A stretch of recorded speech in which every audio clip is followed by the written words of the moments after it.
नमस्कार दोस्तों, यदि आप चाहते हैं बिहार में शिक्षक बनना और आप टीआरई 4 भर्ती का इंतजार कर रहे थे तो फाइनली आप सभी का जो इंतजार की घड़ी है अब समाप्त होने जा रही है, क्योंकि टीआरई 4 में करीबन 1 लाख पदों पर जो भर्ती प्रक्रिया है वो होने वाली है। जिस चीजों को लेकर एक नोटिफिकेशन जो है जारी किए गए हैं, मैं पूरी जानकारी बताऊंगा कि ये भर्ती जो है कब तक पूरी करा ली जाएगी। इस भर्ती के लिए फॉर्म भरने के लिए आपकी क्या योग्यता होगी, जैसे 1 to 5 के लिए क्या होगी, 6 to 8 के लिए क्या होगी, 9 10th के लिए क्या होगी, 11 12th के लिए क्या होगी, वो सारी चीजें आपको इस वीडियो में बताई जाएगी। ध्यान पूर्वक अंत तक देखें ताकि हर एक जानकारी समझ में आ पाए। वीडियो पसंद आ तो आप सभी से निवेदन है कि लाइक शेयर जरूर कीजिएगा और चैनल पे नए हैं तो सब्सक्राइब कीजिएगा। इस प्रकार की लगातार अपडेट आपको आगे भी मिलता रहेगा। देखिए, यहाँ पर क्लियर बताया गया है कि जिले से रिक्त पदों की संख्या मिलते ही बीपीएससी को भेजी जाएगी अधियाचना। मतलब क्या है कि इस भर्ती के लिए जिला वाइज जो है यहाँ पर भर्ती को लेकर कहाँ कितनी सीटें खाली है, किस विद्यालय में, इसकी जो सूचना है वो मांगी जा रही है। अब जैसा ही ये पूरा मिल जाता है तो बीपीएससी को ये डाटा मिल जाएगा कि इतने पदे खाली है, बीपीएससी उतने पद पर नोटिफिकेशन निकालेगी। बाकी यहाँ पर बताया गया है कि मौका 1 लाख शिक्षकों की रिक्तियां सितंबर में आएगी। मतलब सितंबर महीने में आपकी जो भर्ती है वो देखने को मिलेगी। करीबन इसमें 1 लाख जो सीटें हैं वो होने वाले हैं। 1 लाख जो सीटें होगी 1 से लेकर 12वीं तक के शिक्षक के लिए रहने वाले हैं। अब यहाँ पर बताया गया है कि राज्य के सरकारी स्कूलों में लगभग 1 लाख शिक्षकों की बहाली प्रक्रिया सितंबर में शुरू होने की असर है। इसको लेकर शिक्षा विभाग जिला से जो रिक्तियां है ले रही है। शिक्षा विभाग को अभी तक कक्षा 9वीं से 12वीं तक के लिए विभिन्न जिलों से करीब 25,000 जो पद है यानी रिक्तियां है वो मिल चुकी है। रिक्ति जो होगी विषयवार ली जाएगी। जिले से रोस्टर के हिसाब से रिक्तियां मिलते ही शिक्षा विभाग बिहार लोक सेवा आयोग यानी बीपीएससी को अधियाचना जो है भेज देगा। कक्षा 1 से 12वीं तक लगभग 1 लाख रिक्त आने की जो उम्मीद है वो जताई जा रही है कि 1 लाख पदों पर करीबन में भर्ती होगी। अभी जो प्रारंभिक स्कूलों के लिए जो शिक्षकों की जो संख्या है, कहाँ कितनी सीटें है वो नहीं आई है।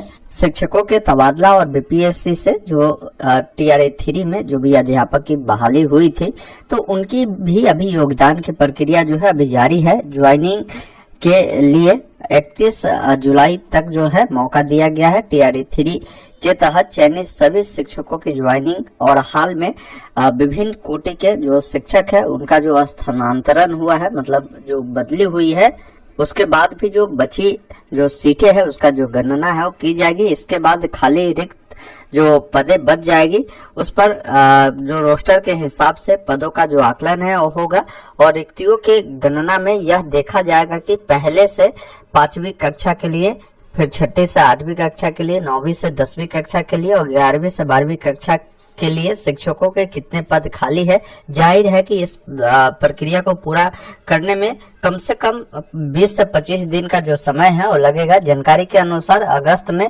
बीपीएससी को रोस्टर के हिसाब से अधियाचना चली जाएगी। इसके बाद सितंबर में बीपीएससी वैकेंसी जारी कर योग्य अभ्यर्थी से आवेदन लेगा। माना जा रहा है कि ऑनलाइन आवेदन भरने के लिए अभ्यर्थी को कम से कम 15 दिनों का जो समय है वो दिया जाएगा। वैकेंसी आने में देरी के कारण विधानसभा चुनाव से पहले टीआरई 4 के तहत शिक्षकों की नियुक्ति प्रक्रिया पूरी होने की उम्मीद कम है। मतलब क्या है कि भर्ती तो ऑनलाइन आपकी हो जाएगी, लेकिन आपको विधानसभा चुनाव से पहले ज्वाइनिंग प्रक्रिया नहीं हो पाएगी, क्योंकि ये सभी प्रक्रिया कराते कराते इसमें समय लग जाता है 4 से 5 महीने। तब तक विधानसभा का चुनाव हो जाएगा, फिर आप सभी का जो है इसमें ज्वाइनिंग प्रक्रिया चलेगी। मैं आपको इसमें कुछ क्वालिफिकेशन बता दूं ताकि आपको क्लियर रहे कि भाई कौन लोग इसके लिए योग्य होंगे। जैसे कक्षा 1 से 5 तक है, कोई भी अगर अध्यापक बनना चाहते हैं ना, टीचर बनना चाहते हैं, तो सबसे पहला चीज है कि आपने सीटेट पेपर 1 या बीटेट पेपर 1 जो है पास होना चाहिए और आप जो है कम से कम इंटर जो है 50% अंकों के साथ 12वीं पास होने चाहिए और आपने 2 वर्षीय जो डीएलएड कोर्स होता है ना ये किया है तो आप इसके लिए एलिजिबल है, आप फॉर्म को अप्लाई कर सकते हैं।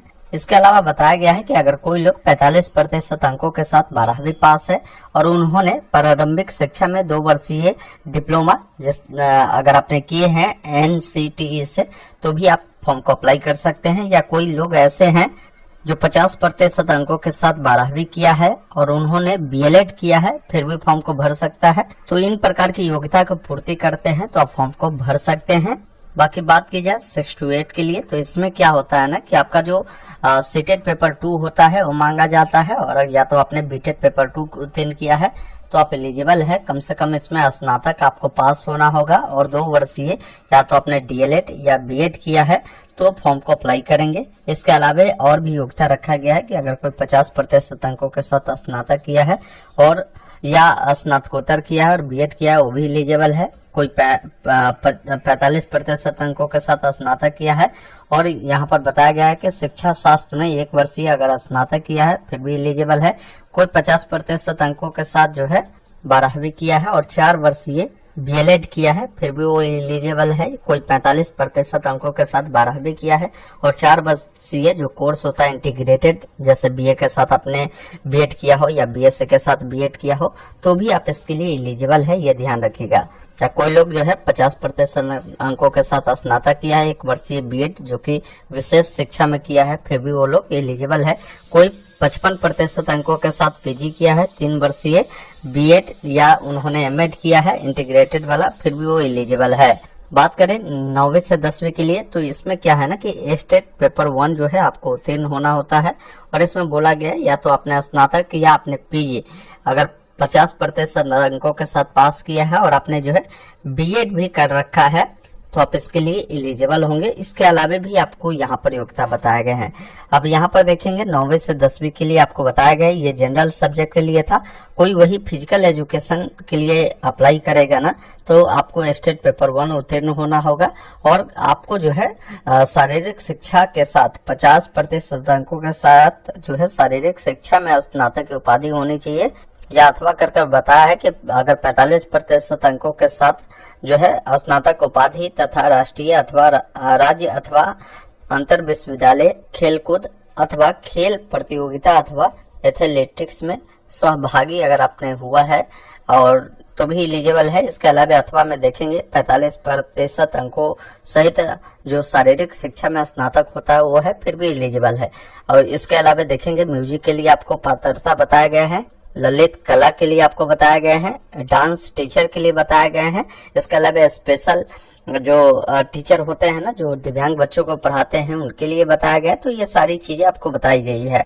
वही बात करें 11-12 के लिए, तो 11-12 के लिए अगर कोई टीचर बनना चाहते हैं ना तो कम से कम स्नातक या उन्होंने पीजी जो है किया होगा और उनके द्वारा या तो उन्होंने बीएड किया होगा या एमएड किया होगा और उन्होंने स्टेट पेपर 2 जो है उत्तीर्ण हुआ होगा तो वो लोग जो है 11-12 के लिए भी एलिजिबल है। बाकी डॉक्यूमेंट की बात की जाए तो ये डॉक्यूमेंट की सूची है, इसका स्क्रीनशॉट ले लीजिएगा। ये डॉक्यूमेंट जो है जब ऑनलाइन अप्लाई होता है ना तो उस समय आपसे मांगा जाता है।